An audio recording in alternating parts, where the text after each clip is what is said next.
Captain Jake Morrison stood on the bridge of the UES Discovery, watching the strange moon grow larger on the main screen.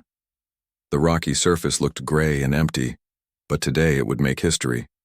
Today, humans would meet aliens for the first time. "Sir, we're getting a signal from the alien ship," said Lieutenant Karen White from her station. Her voice shook a little. Everyone was nervous. "Put it on screen," Jake said. He tried to sound calm, but his heart was beating fast. 3 years of space travel had led to this moment. The alien message had been simple: meet us at this moon, and we will talk. The screen flickered, and suddenly Jake was looking at something he had never seen before. The alien had a face like a lizard, but it stood upright like a human. Its skin was the most amazing thing Jake had ever seen. Bright red and gold colors moved across its face like living paint. The colors shifted and flowed as the creature spoke. "I am War Prime Zethkar of the Valix Empire," the alien said. Its voice was deep and strong. "You are the humans we have heard about. We come to speak of war and alliance." Jake stepped forward. "I am Captain Jake Morrison of the United Earth Ship Discovery. We are honored to meet you." Dr. Lisa Adams moved closer to Jake. She was the ship's expert on alien life, though she had never actually seen any aliens before today. She watched the colors on the alien's skin with wide eyes. The patterns seemed to mean something, but she could not understand. "What?" "We will meet on the moon below," War Prime Zethkar said. "Bring your warriors and your wise ones. We have much to discuss." The screen went dark. Jake turned to his crew. "Lisa, Ryan, you're with me. Karen, keep the ship ready. If something goes wrong, get us out of here fast." Commander Ryan Brooks nodded. He was Jake's second in command and the ship's military expert. "Should we bring weapons, sir?" "Just sidearms," Jake said. "We want to show we're peaceful, but not helpless." 2 hours later, Jake, Lisa, and Ryan stood in a small building on the moon's surface. The humans wore spacesuits, but the aliens did not seem to need them. There were 5 Valix in the room, and each one was covered in amazing colors. War Prime Zethkar was the most colorful. His skin showed deep reds and bright golds that moved like water. The other aliens had different colors: blues, greens, purples, all shifting and changing. Lisa could not stop staring. "You look at our colors," said one of the other aliens. This one had blue and silver patterns. "I am Battle Commander Thexvor. Our skin shows who we are and how we feel." "It's beautiful," Lisa said honestly. "We've never seen anything like it." War Prime Zethkar's colors grew brighter. "You honor us. Now let us speak of important things. A great enemy comes. The machine minds called the Void Swarm destroy everything in their path. They have no bodies, no souls, only hunger for destruction." Ryan leaned forward. "We've detected strange signals from deep space. Large fleets moving this way. Is that them?" "Yes," said Thexvor. His colors shifted to darker blues. "They will reach your space in 6 months. They will reach ours in 3. We must join together or die alone." Jake nodded. "We're willing to discuss an alliance. What do you propose?" "We fight together," War Prime Zethkar said simply. His colors were now pure red and gold. "Valix warriors are the finest in the galaxy. Your ships have weapons we have not seen before. Together we can destroy this threat." "Fighting together sounds good," Ryan said. "But we'll need to coordinate our tactics. Sometimes the best strategy is to retreat and regroup. Hit-and-run attacks can be very effective against larger forces." The moment Ryan said the word retreat, everything changed. The colors on every Valix skin shifted at once. The beautiful reds and golds turned to dark purples and blacks. War Prime Zethkar stood up so fast his chair fell over. "Retreat?" His voice was full of anger and disgust. "Did you say retreat?" Ryan looked confused. "Well, yes, strategic withdrawal is a basic military concept. Sometimes you have to fall back to win the larger battle." "Valix do not retreat," said Thexvor. His skin was now completely black with dark purple streaks. "Valix do not run. Valix do not show their backs to any enemy, ever." Lisa watched the color changes with growing understanding. The colors, she whispered to Jake. I think they show emotions. Dark colors mean they're upset. But that doesn't make sense, Ryan said to the aliens. Sometimes retreating saves lives. You can live to fight another day. Better to die with honor than live with shame, War Prime Zethkar said. His colors were getting darker. Any warrior who runs from battle is no warrior at all. Any species that retreats is weak and worthless. Jake tried to calm things down. We respect your courage, but humans have learned that flexibility in battle can be a strength, not a weakness. You speak of cowardice as if it were wisdom, said another Valix. This one's skin was now pure black. How did such weak creatures ever reach the stars? The insult hung in the air like smoke. Ryan's face got red, but Jake put a hand on his arm to stop him from speaking. We reached the stars because we adapt, Jake said quietly. We learn from our mistakes. We change our tactics when the old ones don't work. Change is for the weak, War Prime Zethkar said. The Valix way has worked for 1,000 years. We stand and fight. We never give ground. We never retreat. This is why we are strong. Lisa stepped forward. But what if standing and fighting means everyone dies?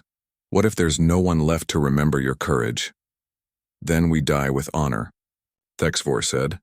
Better a glorious death than a shameful life. The room fell silent.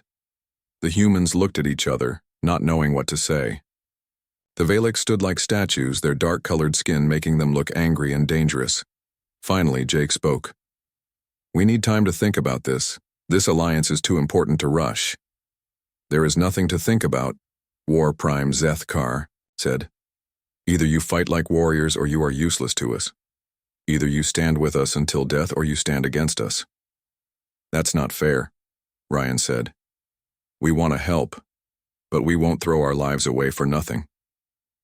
Then you are cowards, said Thexvor, and cowards cannot be allies of the Valix.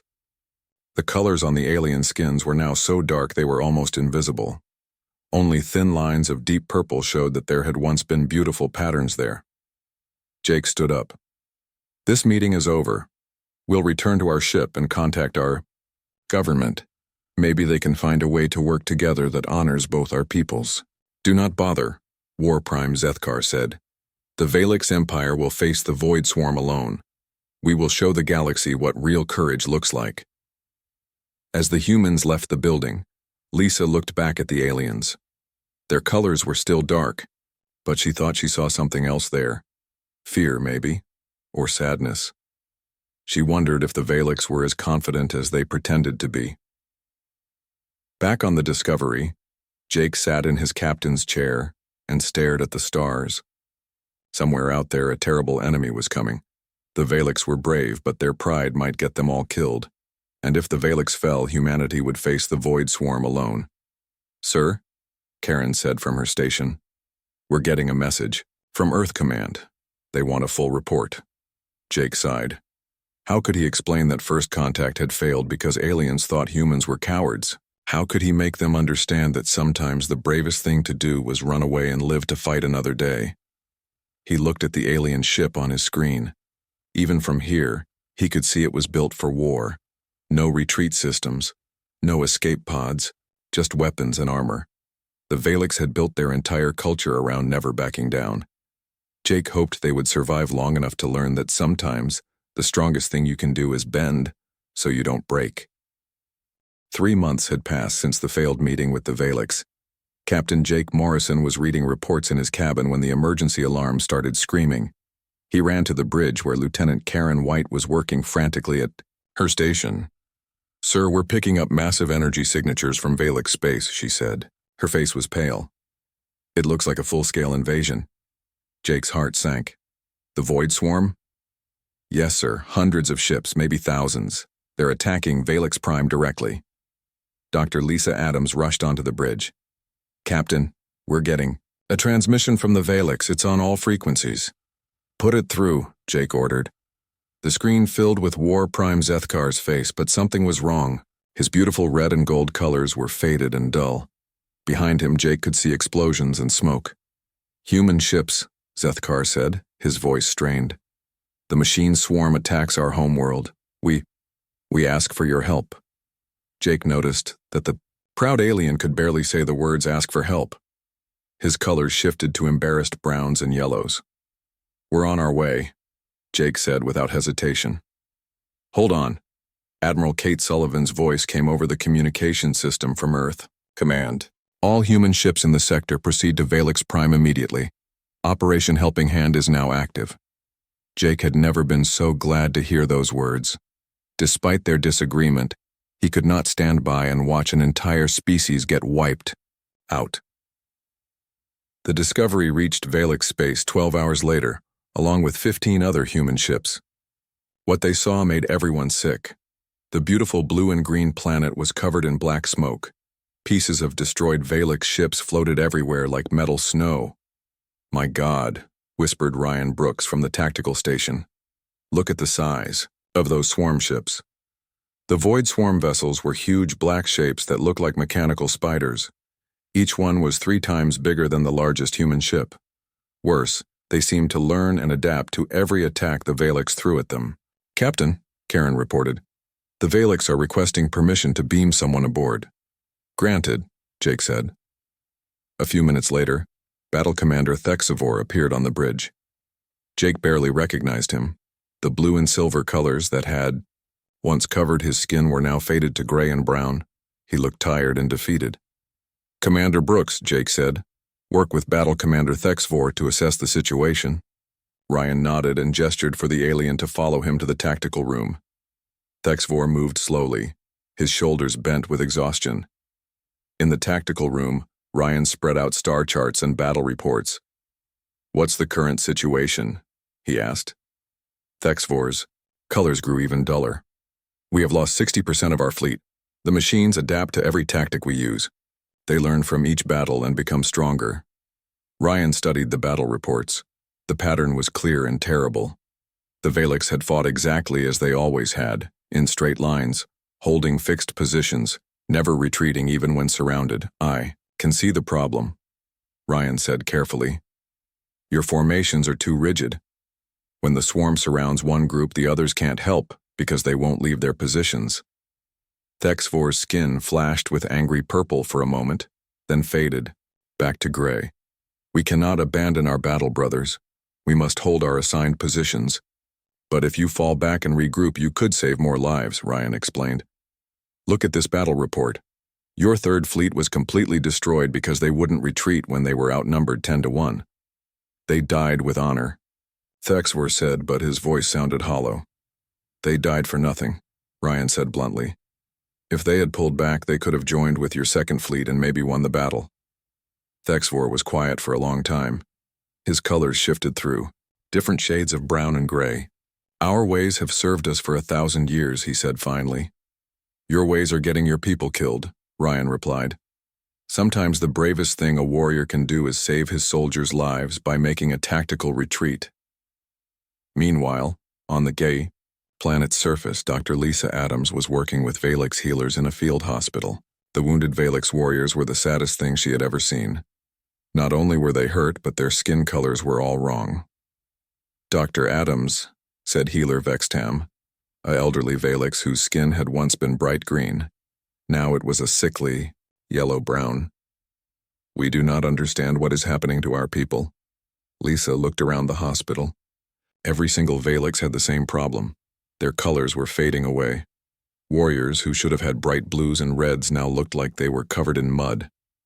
Tell me about the colors, Lisa said. What do they mean? Vextam's skin flickered, with a tiny bit of green for just a moment. Colors show our pride, our honor, our place in society. Bright colors mean strong warriors. Dull colors mean... He stopped. Mean what? Lisa asked gently. Mean shame. Mean failure. Mean worthlessness, Vextam said, his voice barely a whisper. Our warriors are losing their colors because they are losing their battles. They feel they have failed their people. Lisa understood now. The Valix colors were not just decoration. They were connected to their emotions and their sense of self-worth. As they watched their rigid tactics fail, as they saw their friends die in pointless battles, their pride was literally draining away. But they're not failing, Lisa said. They're fighting against impossible odds. There's no shame in being outnumbered. There is shame in defeat, Vextam replied. There is shame in not being strong enough to protect our homeworld. Lisa looked at a young Valix warrior named Kethman who was lying on a nearby bed. He could not have been much older than 20 in human years. His skin, which should have been bright with youthful colors, was completely gray. How long have you been fighting? She asked him. Since the invasion began, Kethman said. My unit held Hill 347 for 6 days. We never retreated, not one step. What happened? Lisa asked. The machines surrounded us. We called for help, but the other units could not leave their positions. We fought until only 3 of us were left alive. His skin grew even grayer. I survived. My battle brothers did not. I should have died with them. Lisa felt tears in her eyes. You survived because you were meant to survive. There's no shame in living. There is shame in living when better warriors have died, Kethman said. Look at me. I have no colors left. I am nothing now. Back on the Discovery, Jake was in a meeting with Admiral Sullivan via video link. The Admiral's face looked grim. The situation is worse than we thought, she said. The Valix are losing this war and their tactics are making it worse. But they won't listen to our advice. They think retreat is cowardice, Jake explained. It goes against everything they believe. Well, they better start believing in survival, Admiral Sullivan said. Because at this rate, there won't be any Valix left to have beliefs. Lieutenant Colonel Ben Parker, who had arrived with the human reinforcements, joined the conversation. I've been working with their military commanders. They're good fighters, but they're stuck in the past. They fight like it's still sword and shield warfare instead of space combat. Can we show them a better way? Jake asked.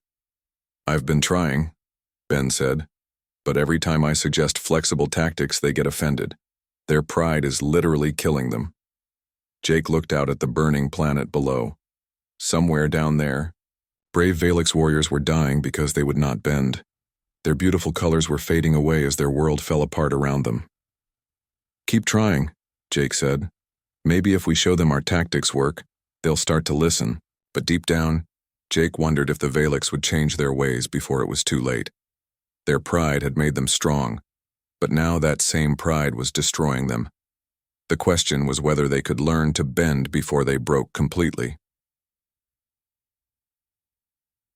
The planet below, the battle continued. Valix warriors held their positions and died where they stood, their colors fading with each defeat.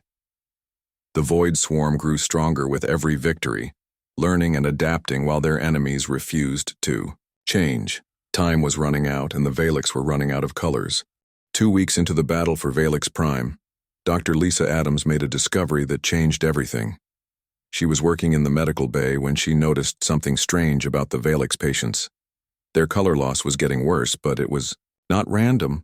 Dr. Ross, she called to the chief medical officer. You need to see this.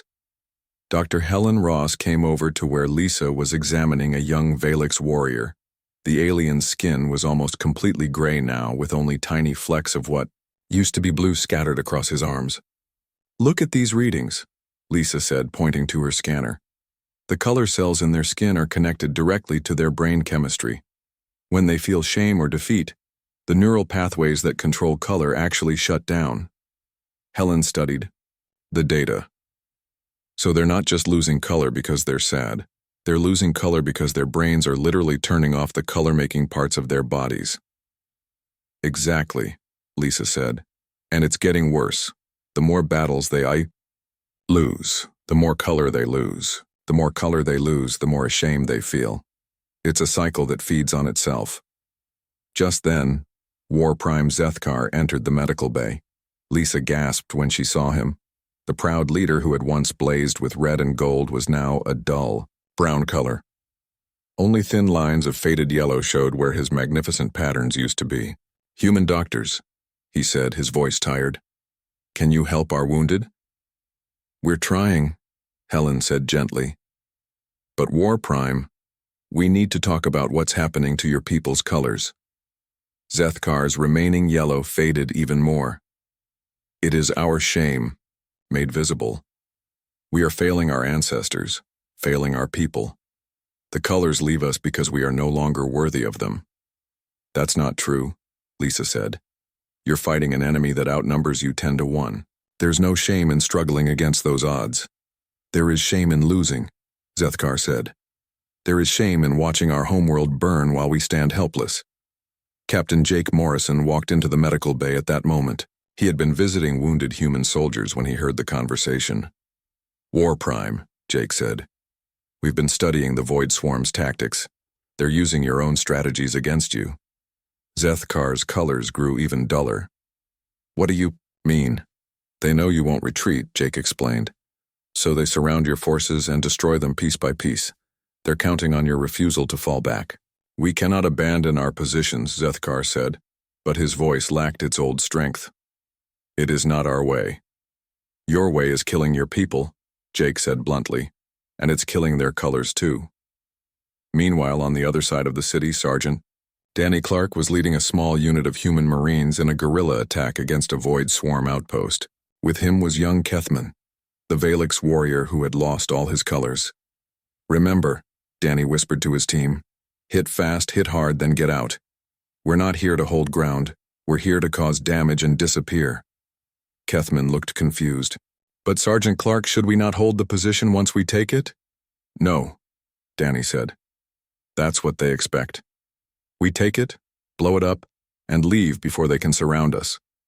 The attack went perfectly.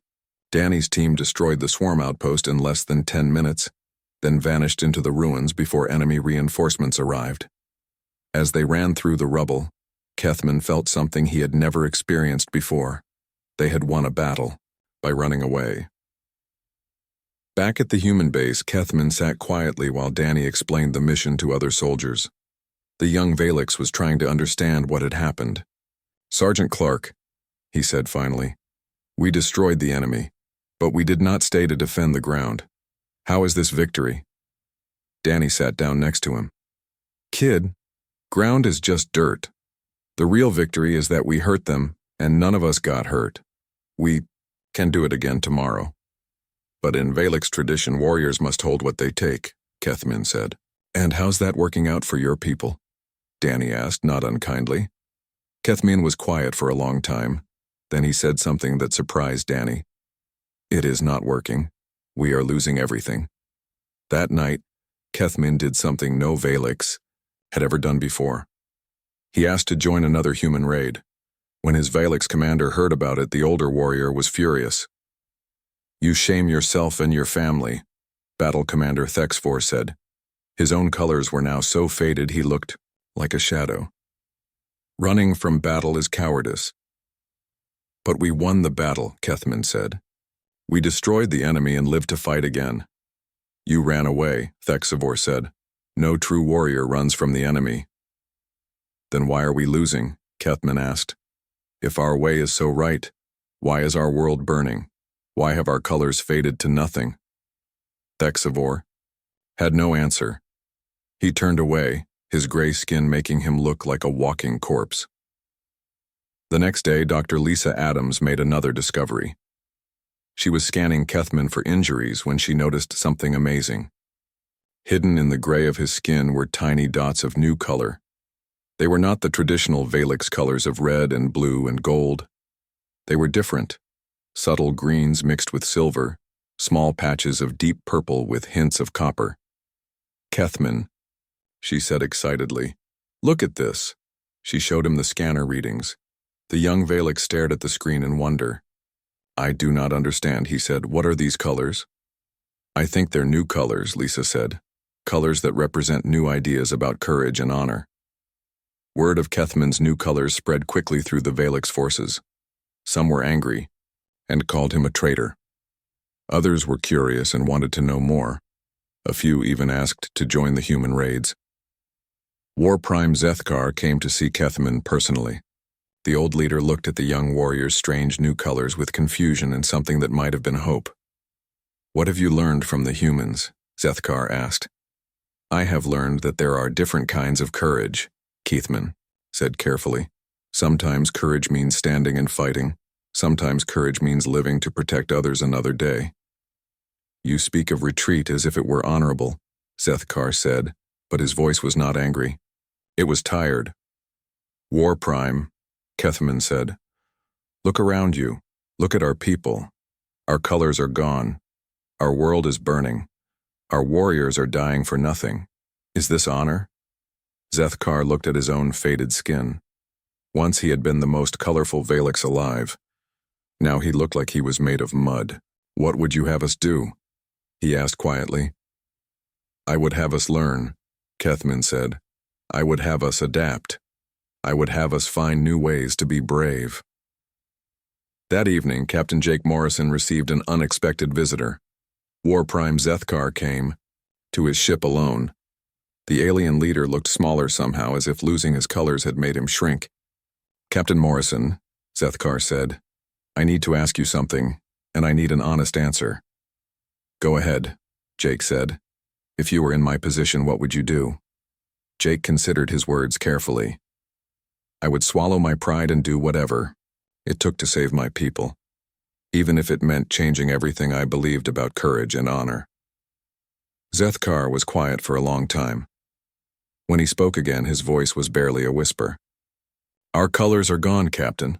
Our warriors feel worthless. Our world is dying. Perhaps it is time to try new ways. It's not too late, Jake said. But you have to be willing to change. Really change, not just pretend to change. Zethkar looked out at his burning homeworld. Change is hard when change means admitting everything you believed was wrong.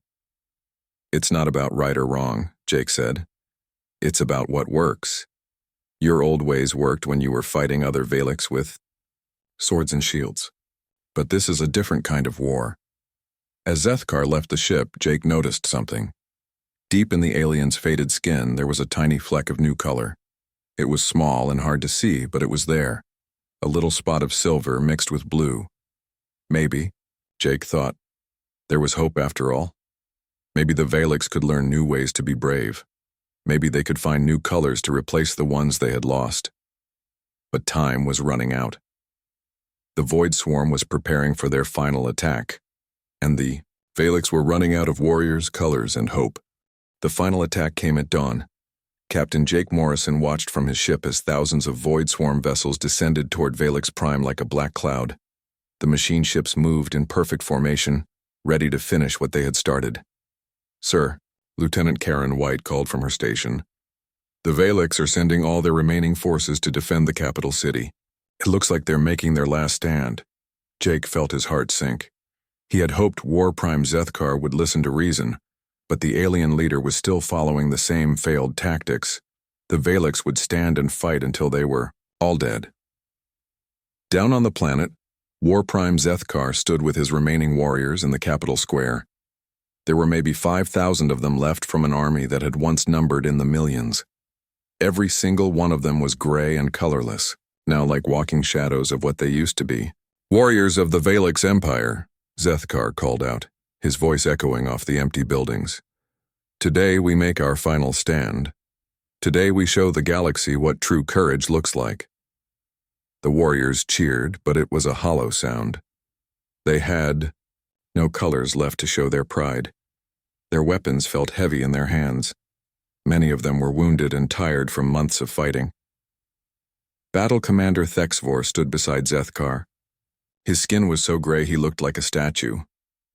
War Prime, he said quietly. Perhaps we should consider the human suggestions one more time. Zethkar's faded colors shifted slightly.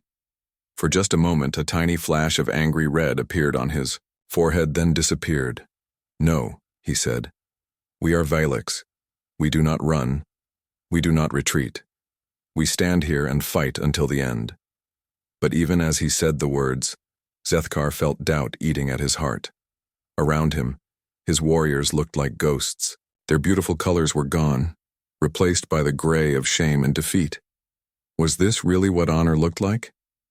The Void Swarm ships reached the city's edge and began their attack. The machine weapons were terrible to see. They fired beams of pure energy that turned buildings to dust and warriors to nothing in seconds. The Valix fought back bravely, but their old tactics were useless against such overwhelming force. Young Kethman was fighting near the city center when he saw a group of human soldiers led by Sergeant Danny Clark.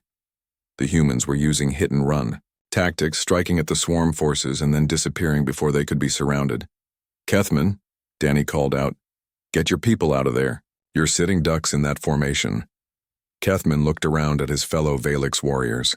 They were standing in neat rows, exactly as their training had taught them. The void swarm machines were picking them off one by one. "We cannot leave our positions," said Commander Vextar, an older warrior whose skin was completely colorless now. "It is not our way." "Your way is getting everyone killed," Kethman said. The words came out before he could stop them. Vextar stared at him in shock. "You dare speak against our traditions?" "I dare speak for our survival," Kethman replied. Around him, other young Valix warriors were listening. They had seen too many friends die following the old ways. Just then, a massive explosion rocked the square. A void swarm ship had destroyed an entire building, and the debris was falling toward the Valix formation. "Move!" Kethman shouted, and without thinking he grabbed two other warriors and pulled them away from the falling rocks. It was the first time in Valix history that a warrior had retreated from a position without orders. The debris crashed down, exactly where they had been standing. The three warriors were alive because they had moved. If they had followed tradition and stayed in formation, they would have been crushed. Other Valix warriors saw what happened. They began to understand that sometimes moving away from danger was not cowardice. It was smart. Meanwhile, War Prime Zethkar was watching his forces get destroyed from the command center. Every few minutes, another unit would go silent. Another group of warriors would die following tactics that no longer worked. Captain Amy Foster, who was coordinating human forces in the city, contacted him on the radio. "War Prime," she said, "you have to order your people to fall back. We can regroup at the southern bridge and make a better stand there." "Valix do not retreat," Zethkar said automatically, but his voice sounded hollow. "Then Valix will die," Amy said bluntly. "All of them. Is that what you want?" Zethkar looked around the command center. His officers were all gray and defeated looking. Outside, he could hear the sounds of his people dying. The beautiful capital city of his homeworld was being turned to rubble.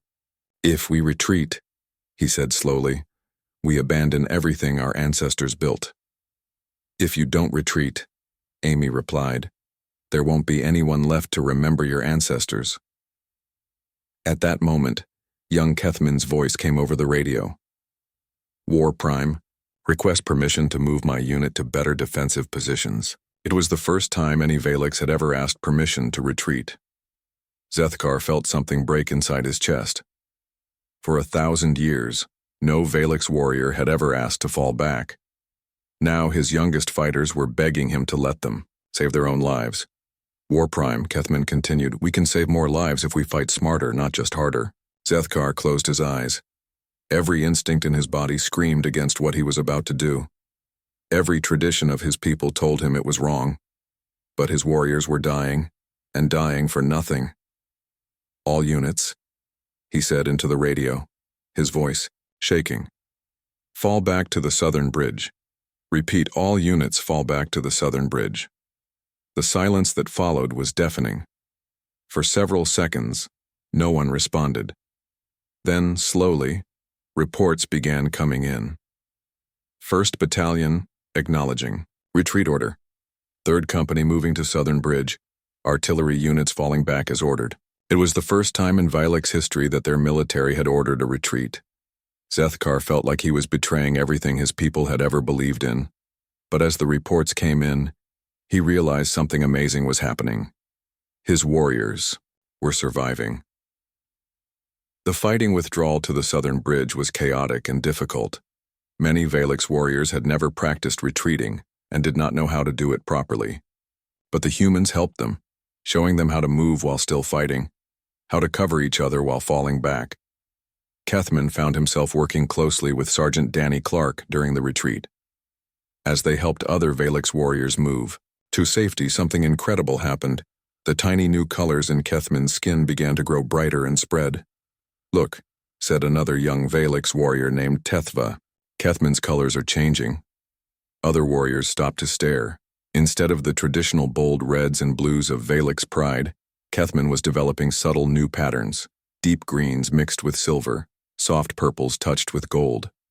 Colors that had never been seen on Valix skin before. "What do they mean?" Tethva asked. "I think," Kethmine said slowly, "they mean a different kind of courage. Not the courage to die, but the courage to live. Not the courage to never change, but the courage to change when change is needed." As they reached the southern bridge, more Valix warriors began to show tiny flecks of the new colors. Not many, and not bright, but they were there. The colors of adaptation, the colors of wisdom earned through suffering. War Prime Zethkar was the last to cross the bridge. As he looked back at the burning capital behind him, he felt something he had never felt before. Relief. His people were alive. Thousands of warriors, who would have died in the old way, were still breathing. Dr. Lisa Adams met them at the bridge with medical supplies. When she saw Zethkar, she gasped. His completely gray skin now showed thin lines of new color. Not the bold red and gold of his past, but something softer and more complex. Silver mixed with deep blue. Colors that spoke of hard-won wisdom. "War Prime," she said. "How do you feel?" Zethkar thought about the question. "I feel like a coward," he said honestly. "But I also feel like my people might see tomorrow." "That's not cowardice," Lisa said. "That's leadership." As night fell over the burning city, the surviving Valix warriors set up defensive positions at the bridge.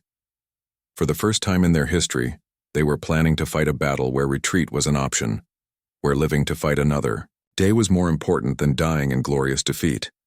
The change was terrifying and wonderful at the same time. They had lost their old colors, but they were beginning to find new ones. Colors that meant survival, adaptation, and a different kind of honor. The war was not over. The Void Swarm would attack again. But for the first time since the invasion began, the Valix had hope. They had learned that sometimes the bravest thing a warrior can do is run away so that others might live. And in learning that lesson, they had begun to find new colors to replace the ones they had lost. 6 months after the Great Retreat, Captain Jake Morrison stood on the bridge of his ship watching something he had never thought he would see. A joint human and Valix fleet was preparing to leave for deep space exploration. But what amazed him most was not the ships working together, but the Valix themselves. War Prime Zethkar, who now called himself simply Prime Zethkar, walked onto the bridge of the Discovery. Jake barely recognized him. The alien leader's skin showed beautiful new patterns of deep blue and silver that shifted and flowed like water. These were not the bold, simple colors of the old Valix warriors. These were complex, subtle patterns that seemed to change meaning as you looked at them. "Captain Morrison," Zethkar said, his voice calm and confident, "are you ready for our new mission?" "More than ready," Jake replied. "How are your people adapting to the new fleet formations?" Zethkar's colors shifted to show what Jake had learned was amusement mixed with pride. "Better than I expected. The young ones especially have taken to the new ways of fighting." Through the window, they could see Valix and human ships practicing maneuvers together. The Valix ships no longer flew in rigid straight lines. Instead, they moved like dancers, flowing around each other, advancing and retreating as the situation demanded. The victory over the Void Swarm had taken 3 more months after the retreat, but it had been a different kind of victory than anyone expected. Instead of one final glorious battle, it had been won through patience, adaptation, and smart tactics. The Valix had learned to fight like water instead of like stone, flowing around obstacles, striking where the enemy was weak, pulling back when they were strong. Dr. Lisa Adams joined them on the bridge, carrying her latest research notes. She had spent months studying the changes in Valix physiology and culture. "The color transformation is nearly complete," she reported. "Over 90% of the surviving Valix now show the new color patterns." "What do the new colors mean?" Jake asked. He had been curious about this for months. Zethkar's skin showed a brief flash of what Lisa had identified as thoughtful contemplation, a swirling mix of green and gold. The old colors were simple, he explained. Red for anger, blue for strength, gold for pride. They showed what we felt in the moment. The new colors are different. They show what we have learned, what we have become. He gestured to his own skin. This blue mixed with silver means wisdom earned through change. This green touched with copper means the courage to adapt. These patterns tell the story of who we are now, not just how we feel today. Young Kethman entered the bridge at that moment. Jake smiled when he saw him. The young Valix warrior had grown into one of the finest officers in either fleet. His skin showed the most beautiful new colors Jake had ever seen, deep purples mixed with silver that seemed to glow with inner light. Prime Zethkar, Captain Morrison, Kethman said formally. The joint training exercise is complete. Human and Valix units are now fully integrated. How did the older warriors adapt? Zethkar asked. Kethman's colors shifted to show gentle satisfaction. Commander Thexivor said something yesterday that surprised me. He said the new ways of fighting remind him of hunting in the deep forests of our homeworld. Sometimes the hunter must wait. Sometimes he must circle around. Sometimes he must retreat to find a better angle. It is not cowardice. It is wisdom. Jake was amazed. Thexivor had been one of the most traditional Valix commanders. If he was accepting the new ways, then the change was truly complete. Colonel Sarah Bennett, who had been working with Valix, military leaders for months, came over to join the conversation. The training programs are working beyond our expectations, she reported. The Valix learn fast when they put their minds to it. We had to learn fast, Zethkar said, his colors showing a mix of sadness and determination. Learn or die. Change. Or disappear forever. But you didn't just learn human tactics, Sarah pointed out. You created something new. Your new fighting styles combine the best of both our peoples. This was true. The Valix had not simply copied human methods. They had taken human flexibility and combined it with their own natural courage and loyalty to create something that was better than either approach alone. Dr. Lisa Adams looked up from her notes. Prime Zethkar, can you explain how the new colors work? I'm still trying to understand the neural pathways involved. Zethkar considered the question carefully. His skin showed the slow, thoughtful patterns that meant he was choosing his words. With care. The old colors came from our emotions, he said. When we felt proud, we showed gold. When we felt angry, we showed red. But emotions change quickly and do not always show truth. He paused, his colors shifting through several complex patterns. The new colors come from something deeper. They show what we have learned, what we have become through experience. A young warrior might feel brave, but these colors, he gestured to his silver-blue patterns, these show that I have actually been tested and have learned wisdom from both victory and defeat. So the new colors are more permanent? Lisa asked. Not permanent, Kethman said, his purple and silver patterns brightening. But they change more slowly. They show growth instead of just feeling. Jake watched the interaction between the humans and Valix with satisfaction. 6 months ago, these two species had nearly become enemies because of cultural misunderstandings. Now they were partners, friends even. There's something I've been wondering about, Jake said. What happened to the Valix who couldn't adapt? The ones who still believed in the old ways? Zethkar's colors grew more subdued. Some died fighting in the old manner. They chose honor over survival. We mourn them, but we understand their choice. Others are still struggling, Kethman added. They live in the settlements on our outer colonies trying to rebuild the old ways. Their colors remain gray and faded. They call us traitors and cowards. Do you ever regret the change? Sarah asked. Zethkar thought about this for a long moment. When he spoke, his voice was firm and his colors were bright. I regret that change was necessary.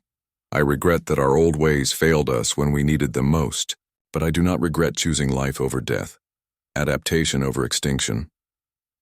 Through the window, they could see the first joint exploration ship preparing to launch.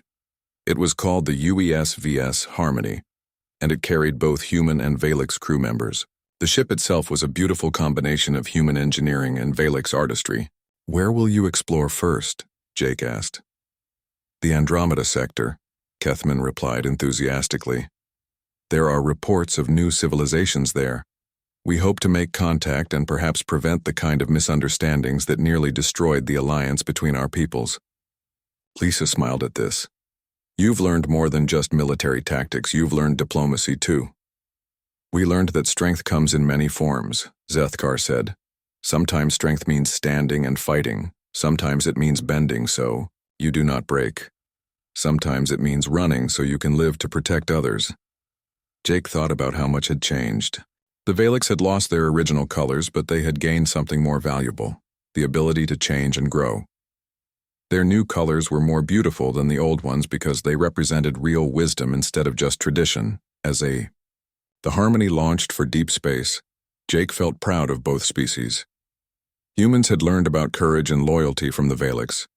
The Valix had learned about flexibility and adaptation from humans. Together, they had become something better than either could have been alone. On the observation deck, young Valix and human children played together. The Valix children showed new color patterns that had never existed before, combinations that seemed to represent hope, curiosity, and friendship. These were the colors of a new generation, one that would grow up knowing that strength came from working together, not standing alone.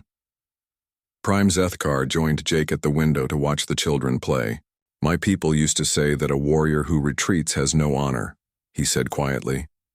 "Now we teach our children that a warrior who cannot adapt has no wisdom." "And what do you think about that?" Jake asked. Zethkar's skin showed the most beautiful pattern Jake had ever seen, silver and blue and gold all swirling together in perfect harmony. "I think," he said, "that we finally learned what real courage looks like. It is not the courage to never change.